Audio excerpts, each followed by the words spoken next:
சென்னை பெருநகர வளர்ச்சி குழுமம் சார்பில் வடசென்னை வளர்ச்சி திட்டத்தின் கீழ் கட்டப்பட்டுள்ள அண்ணல் அம்பேத்கர் மாளிகை முதலமைச்சர் மு.க.ஸ்டாலின் திறந்து வைத்தார். அதனை நேரலையில் பார்க்கலாம். இது குறித்த கூடுதல் விவரங்களோடு இணைகிறார் நமது செய்தியாளர் தமிழரசி. தமிழரசி, இது குறித்த விவரங்களை பதிவு பண்ணலாம்.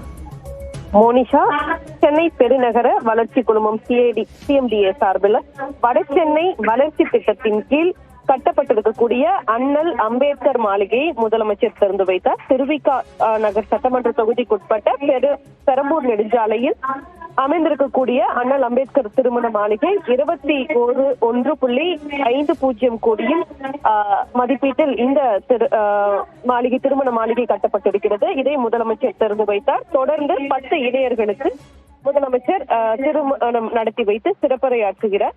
அந்த நிகழ்ச்சியில் முதலமைச்சர் பங்கேற்றிருக்கக்கூடிய காட்சியை நாம் பார்த்து வருகிறோம். இந்த நிகழ்ச்சியில் அமைச்சர் சேகர் பாபு, அதே போல மேயர் பிரியா மற்றும் பொதுமக்கள், கட்சி நிர்வாகிகள் உள்ளிட்டோர் கலந்து கொண்டிருக்கின்றனர். தொடர்ந்து பிராட்வே பேருந்து நிலையம் மற்றும் குரலகம் பாரிமுனை முதலமைச்சர் செல்ல இருக்கிறார்.